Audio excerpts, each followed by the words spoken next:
Assalamualaikum warahmatullahi wabarakatuh. Izin memperkenalkan diri, nama saya adalah Priscilia, NPM 180600112, Prodi PGSD semester 5B, Universitas Muhammadiyah Prinseu Lampung. Di sini saya akan menjelaskan tentang asas pengembangan, pendekatan, dan model pengembangan kurikulum. Asas pengembangan kurikulum. Ada beberapa unsur yang dapat dijadikan asas sebagai dasar pertimbangan dalam pengembangan kurikulum. Yang pertama, asas filosofis, asas yang pada hakikatnya menentukan tujuan pendidikan. Yang kedua, asas psikologis, asas yang memberikan prinsip-prinsip tentang perkembangan anak dalam berbagai aspek, serta cara belajar agar bahan yang disediakan dapat dicerna dan dikuasai anak. Yang ketiga, asas sosial budaya, ilmu pengetahuan dan teknologi, asas yang memberikan dasar untuk menentukan hal-hal yang akan dipelajari sesuai dengan kebutuhan masyarakat, kebudayaan, dan kemajuan teknologi. Yang keempat, asas organisatoris, asas yang memberikan dasar-dasar dalam bentuk bagaimana beban pelajaran itu disusun, bagaimana luas dan urutannya. Selanjutnya, pendekatan pengembangan kurikulum. Pendekatan dapat diartikan sebagai titik tolak atau sudut pandang seseorang terhadap suatu proses tertentu.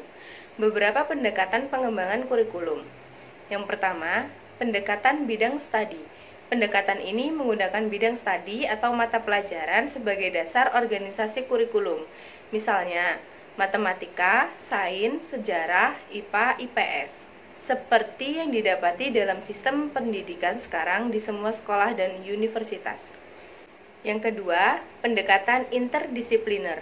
Pendekatan ini dibagi menjadi 3 bentuk, yaitu yang pertama, bentuk broad field. Bentuk ini mengupayakan sebuah disiplin ilmu terintegrasi ke dalam beberapa disiplin ilmu yang saling berkaitan, agar siswa dapat memahami ilmu pengetahuan tidak dalam satu bidang saja, tetapi terintegrasi dalam beberapa bidang studi yang luas dan aplikatif. Yang kedua, bentuk kurikulum inti. Kurikulum ini banyak persamaannya dengan Broadfield karena ia juga menggabungkan beberapa disiplin ilmu. Kurikulum ini dikembangkan berdasarkan suatu masalah sosial. Untuk memecahkan masalah ini digunakan materi dari berbagai disiplin ilmu yang berkaitan dengan masalah itu agar tidak terjadi pemisahan dengan pengetahuan lainnya. Yang ketiga, bentuk kurikulum fusi. Kurikulum ini memfusikan atau menyatukan 2 atau lebih disiplin ilmu tradisional menjadi bidang studi baru, misalnya geografi, geologi, botani, arkeologi menjadi earth science. Yang ketiga adalah pendekatan rekonstruksi sosial. Pendekatan ini disebut rekonstruksi sosial karena kurikulum ini berorientasi kepada masalah yang sangat mendesak yang dihadapi oleh suatu masyarakat, seperti lunturnya karakter bangsa, kemiskinan, kesehatan, pemberantasan buta huruf, dampak buruk dari kemajuan teknologi, dan lain sebagainya. Yang keempat adalah pendekatan humanistik. Kurikulum ini berpusat pada siswa dan mengutamakan pengembangan afektif siswa sebagai prasyarat dan bagian yang tidak terpisahkan dari proses pembelajaran. Yang kelima, pendekatan pertanggungjawaban. Pertanggungjawaban lembaga pendidikan tentang pelaksanaan tugasnya kepada masyarakat adalah suatu kewajiban. Yang keenam, pendekatan pembangunan nasional. Pendekatan ini mencakup yang pertama, pendidikan kewarganegaraan.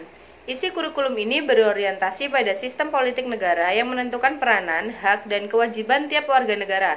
Yang kedua, pendidikan sebagai alat pembangunan nasional. Tujuan pendidikan ini adalah mempersiapkan tenaga kerja yang diperlukan untuk memenuhi kebutuhan pembangunan. Yang ketiga, pendidikan keterampilan praktis bagi kehidupan sehari-hari. Keterampilan ini meliputi keterampilan untuk mencari nafkah, keterampilan mengembangkan masyarakat, dan lain sebagainya. Selanjutnya, model pengembangan kurikulum. Model ialah sebagai kerangka konseptual yang digunakan sebagai pedoman atau acuan dalam melakukan sebuah kegiatan. Dalam pengembangan kurikulum ada beberapa model yang dapat digunakan. Tiap model memiliki kekhasan, tentu baik dilihat dari keluasan pengembangan kurikulum itu sendiri maupun dilihat dari tahapan pendekatannya maupun pengembangannya. Yang pertama adalah model Taylor. Pengembangan model ini lebih bersifat bagaimana merancang suatu kurikulum sesuai dengan tujuan dan misi suatu institusi pendidikan. Dengan demikian, model ini tidak menguraikan pengembangan kurikulum dalam bentuk langkah-langkah konkret atau tahapan-tahapan secara rinci. Yang kedua adalah model TABA. Model ini merupakan modifikasi dari Taylor. Modifikasi tersebut terutama penekanannya pada pemusatan perhatian guru. Yang ketiga adalah model Oliva. Model Oliva yang berprinsip bahwa kurikulum itu harus sederhana, komprehensif, dan sistematis secara siklus garis besar dan berurutan terdiri atas uraian filosofis, uraian tujuan pembelajaran umum, dan tujuan pembelajaran khusus, desain perencanaan, implementasi, dan evaluasi. Model Beukem kurikulum. Model sistemik Beukem mengidentifikasi serangkaian pembuatan keputusan penting dalam dunia pendidikan yang saat ini masih terpakai dalam pengimplementasian rangkaian materi ajar. Yang kelima adalah model Wheeler. Pengembangan kurikulum merupakan suatu proses yang membentuk lingkaran. Menurut Wheeler, proses pengembangan kurikulum merupakan proses yang terjadi secara terus-menerus dan saling berkaitan. Yang keenam adalah model Nichols. Ada 5 langkah pengembangan kurikulum menurut Nichols. Yang pertama, analisis sesuatu. Yang kedua, menentukan tujuan khusus. Yang ketiga, menentukan dan mengorganisasi isi pelajaran. Yang keempat, menentukan dan mengorganisasi metode. Yang kelima adalah evaluasi. Yang ketujuh adalah model dinamik Skillback. Menurut Skillback, model pengembangan kurikulum ia namakan model dinamik adalah model pengembangan kurikulum level sekolah. Skillback menjelaskan model ini diperuntukkan untuk setiap guru yang menginginkan pengembangan kurikulum yang sesuai dengan kebutuhan sekolah. Jadi, asas pengembangan kurikulum, pendekatan, dan model pengembangan kurikulum sangat berperan penting dalam pengembangan kurikulum. Karena antara asas pendekatan dan model merupakan suatu proses yang berkesinambungan. Dengan adanya ketiga hal tersebut, kita dapat mengevaluasi apa yang perlu diperbaiki dalam kurikulum, dengan harapan dapat meningkatkan suatu kualitas pendidikan.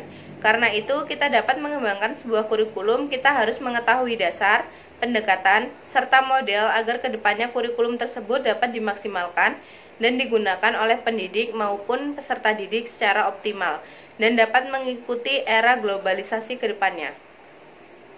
Sekian penjelasan dari saya, kurang lebihnya saya mohon maaf. Wassalamualaikum warahmatullahi wabarakatuh.